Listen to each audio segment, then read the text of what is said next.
You buy a $300,000 house. 20 years later, you've paid almost $250,000 just in interest. And you still owe money on it. Nobody tells you that on closing day, they hand you the keys, everyone claps, and you walk away thinking you just made the smartest financial decision of your life. But here's the truth almost nobody talks about. For millions of people, buying a house didn't make them rich. It made them poorer, quietly, slowly, for decades. This isn't about scaring you away from home ownership. It's about something far more important, understanding the hidden machine working against you the moment you sign that mortgage. Because if you don't see it now, you'll spend the next 30 years paying for it without even realizing what happened. By the end of this video, you'll know exactly where your money disappeared to, why the math they showed you at the bank was never the full story, and what wealthy people quietly do differently with their homes that nobody ever explains to the rest of us. But that's only part of the story. There's one number coming up that most homeowners never calculate, and once you see it, you'll never look at your mortgage the same way again. Let's start with the illusion. When you get a mortgage, the bank gives you a neat little chart. 30 years, fixed payment, same amount every month. Looks simple, feels safe. What they don't highlight is how that payment is split. In the first 10 years of a typical 30-year mortgage, almost 70% of every single payment goes to interest. Not your house, the bank. So if your monthly payment is $2,000, roughly $1,400 of that is rent, you're paying the bank for the privilege of borrowing money. Only $600 is actually building something you own. Most people miss this completely. They feel like every payment is a brick added to their wealth. In reality, for the first decade, you're mostly just paying the bank a fee dressed up as something else. And here's where it gets worse. That's only the interest. Nobody mentions the second cost, the one that doesn't show up on the mortgage statement at all. Financial experts use something called the 1% rule. It's a rough estimate that says a homeowner should expect to spend about 1% of their home's value every single year on maintenance and repairs. On a $300,000 house, that's $3,000 a year, $250 a month, forever. New roof, broken water heater, termite damage nobody saw coming, property taxes that creep up every year whether your income does or not, insurance premiums that rise after every storm season. None of this builds equity. None of this makes you richer. It just keeps the thing you already paid for from falling apart. Add it up, and a $2,000 a month house is often closer to $2,500 or $2,800 once you count taxes, insurance, and upkeep. Most people never run that number until they're already 3 years in. But the real reason home ownership quietly drains wealth is even more surprising. And it has nothing to do with interest rates or repair bills. It's about what your money could have been doing instead. Imagine two people, same age, same income, same starting savings of $40,000. Person A uses that $40,000 as a down payment on a house. Person B rents a similar place and invests that same $40,000 in a simple, diversified investment account. For the next 15 years, Person A pours extra money into the mortgage, repairs, and property taxes. Person B keeps renting, but invests the difference between their rent and what Person A spends on homeownership costs often $300 to $500 a month.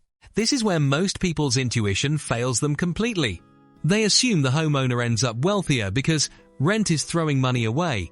But historically, average stock market returns have outpaced average home value growth in many countries over long periods. Not always, not everywhere, but often enough that the comparison isn't as obvious as it looks. This doesn't mean renting beats buying for everyone. It means the version of the story you were told, buying is always building wealth, renting is always losing money, was never the full picture. And here's the twist, almost nobody sees coming. The house isn't even liquid. You can't spend it. Let's say your home value grows to $450,000. On paper, you feel rich, but that wealth is frozen, locked inside walls and a roof. To access it, you either have to sell the house, which usually costs 6% to 10% in agent fees, closing costs, and taxes, or borrow against it, which puts you back into debt. So that wealth sitting in your home isn't really yours to use. It's a number on paper that costs thousands of dollars just to touch. Compare that to money sitting in a basic investment account. You can access it in a few days, often with no penalty at all. one of these forms of wealth is flexible. The other is, in many ways, a trap disguised as an asset. This small detail changes everything about how we should think about a house. A house isn't really an investment in the traditional sense. It's a forced savings plan with extremely high fees attached. You're paying interest to the bank, repair costs to contractors, taxes to the government, and commission to agents, just to eventually access money that was already yours. And then something even more uncomfortable happens. Most people don't stop there. Once they own a house, the spending doesn't end. It escalates. New furniture to match the new space, a bigger TV for the bigger living room, landscaping, renovations. The kitchen needs an upgrade within 5 years. This phenomenon has a name in financial psychology: lifestyle inflation. The home doesn't just cost what you signed up for, it quietly expands your spending in every direction around it. People who were saving $400 a month while renting suddenly find themselves saving nothing because the house consumed not just their mortgage payment, but their entire financial identity. This is the hidden truth. Most people never connect to their house. It's not just an asset. It's a lifestyle magnet that pulls money out of every other part of your financial life.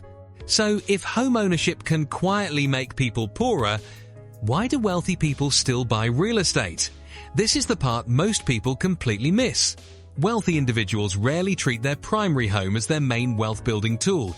They treat it as a stable place to live, and they build actual wealth somewhere else entirely. Here's the pattern. Instead of stretching every dollar into the biggest house they can technically afford, financially successful people often buy modest, comfortable, and below their approved budget. The extra money that middle-class buyers pour into a bigger mortgage, they instead direct into investments, businesses, or income-producing assets. When wealthy people do buy larger or multiple properties, it's frequently not to live in, it's to rent out. The property becomes an income source, not just an expense. Someone else's rent payment covers the mortgage, while the owner keeps the long-term appreciation. That's a completely different financial structure than a regular family buying their one home to live in. This is the quiet difference almost nobody points out. The middle class buys a house as a status symbol and a hope. The wealthy buy property as a tool and keep their primary residence modest on purpose. And here's where the entire story comes together. The problem was never that buying a house is bad. The problem is that most people buy the wrong house, at the wrong size, for the wrong reasons, without calculating the true cost, and then stop investing in anything else because they believe the house alone will make them wealthy. It won't. Not by itself. Not without the other half of the equation most people never build: consistent investing, modest housing choices relative to income, and treating a home as shelter first, financial tool second. The final piece is the one nobody sees coming. Wealth was never really about the house at all. It was about what you did with everything else while you owned it. A $300,000 house bought sensibly, alongside $300 a month invested consistently for 20 years, can put a family in a completely different financial position than a $500,000 house that consumed every spare dollar for the same 2 decades. Same starting point, 2 completely different futures. The difference isn't the house, it's the discipline around it. So here's the lingering thought to sit with. Your house was never supposed to be your retirement plan, your emergency fund, and your investment portfolio all at once. The moment people expect one purchase to do all 3 jobs, that's the moment a house quietly starts making them poorer instead of richer. The hopeful part? Once you see this clearly, you can fix it. Buy below your means.